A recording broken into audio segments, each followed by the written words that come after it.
चलिए तो अब हम शुरू करते हैं जिसकी बात आज हम करने के लिए यहाँ पर आए हैं, वो है हमारा tips to learn a full book. कैसे हम एक पूरी बुक को, चाहे वो इतनी मोटी हो, चाहे इतनी मोटी हो, चाहे इतनी मोटी क्यों ना हो, ठीक है, ये तो ज्यादा मोटी हो गई, लेकिन कितनी ही मोटी बुक हो उसको लर्न करने का तरीका क्या है, एक रामबाण तरीका है जो मुझे पता था।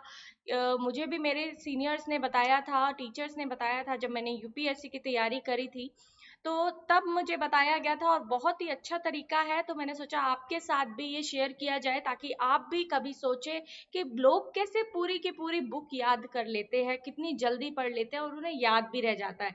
ठीक है, तो हमारे पास दो मेमोरी होती हैं, ठीक है, हमेशा ध्यान रखिएगा। हमारे पास दो तरह की मेमोरी होती हैं, एक होता है शॉर्ट टर्म मेमोरी, एक होता है लॉन्ग टर्म मेमोरी। ठीक है, ये है हमारी शॉर्ट टर्म मेमोरी, ठीक है, और ये है हमारी लॉन्ग टर्म मेमोरी। तो जब हम शॉर्ट टर्म मेमोरी में याद करते हैं तो वो हमें थोड़े समय के लिए याद होता है। मतलब हमने कुछ चीज पढ़ी, एक दिन पढ़ी, 2 दिन पढ़ी, ठीक है, उसके बाद हमने उसको नहीं पढ़ा, उसके बाद वो हमारी भूल जाएंगे, ठीक है, मतलब वो हमें याद नहीं रहेगी।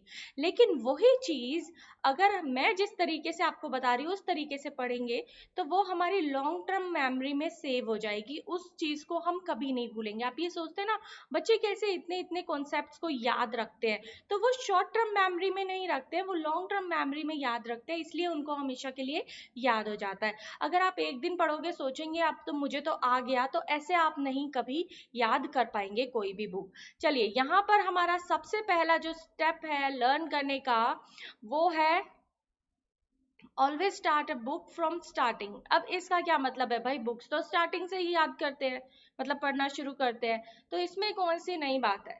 चलिए देखिए, कई बार होता है हम एक बुक के किसी एक चैप्टर को पहले पढ़ना शुरू कर देते हैं बीच में से, ठीक है, बीच में से आपको नहीं पढ़ना है, हमेशा स्टार्टिंग से ही पढ़ना है। ठीक है, स्टार्टिंग से मैं क्यों पढ़ रही हूँ, स्टार्टिंग से मैं क्यों आपको बोल रही हूँ, स्टार्टिंग से ही हमें पहले पेज से लेकर चलना है। पहला पेज पढ़ा, नहीं समझ आया कोई बात नहीं, दूसरा पेज पढ़ा, नहीं याद हुआ कोई बात नहीं, ठीक है, बोर हो गए, नींद आने लगी, एक दो पेज पढ़कर उसको छोड़ दीजिए, ठीक है, उस बुक के पीछे मत पढ़िए। फिर नेक्स्ट डे फिर देखिए, फिर उस पेज को पढ़िए, पहले पेज को, फिर सेकंड पेज को पढ़िए, अब फिर इसमें थर्ड पेज और ऐड कर दीजिए, ठीक है, आज आपको थर्ड पेज और पढ़ना है।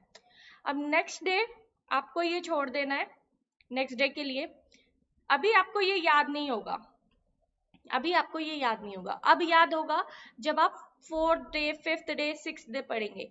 फोर्थ डे, फिफ्थ से डे, सिक्स्थ डे आपको क्या करना है, फिर से ये चैप्टर पढ़ेंगे, पहला पेज पढ़ेंगे, फिर दूसरा पेज पढ़ेंगे, फिर तीसरा पेज पढ़ेंगे, फिर हम चौथे पेज पर जाएंगे। मतलब जब भी हमें कुछ नया स्टार्ट करना है तो हमें पिछला वाला जो हमने पढ़ चुका है वो भी साथ में लेकर चलना है, ठीक है, उसको आपने मिस नहीं करना है, उसको भी आपने दोबारा से पढ़ना है, चाहे आपको आता हो चाहे नहीं आता हो, ठीक है। तो उसको जब आप याद दोबारा से पढ़ेंगे तो वो आपकी लॉन्ग टर्म मेमोरी में याद हो जाएगा और वो आपको कभी नहीं भूलेगा, ठीक है।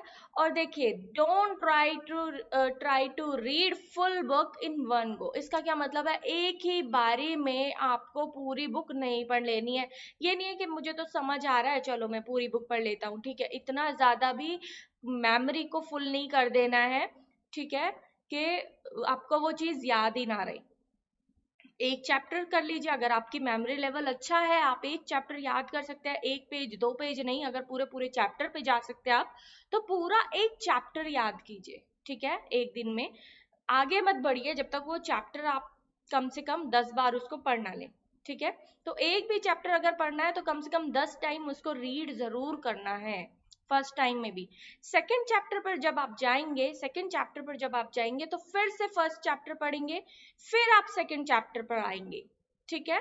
तो ये इस तरह से जब आप करेंगे ना, read one chapter then second chapter then third chapter, तो ठीक है, again read the same chapter and read a new chapter, मतलब पहले पुराना वाला चैप्टर पढ़े, ठीक है, ओल्ड वाला, फिर नए वाले न्यू चैप्टर की तरफ जाए। तो हर जगह मैंने यही आपको लिखा हुआ है।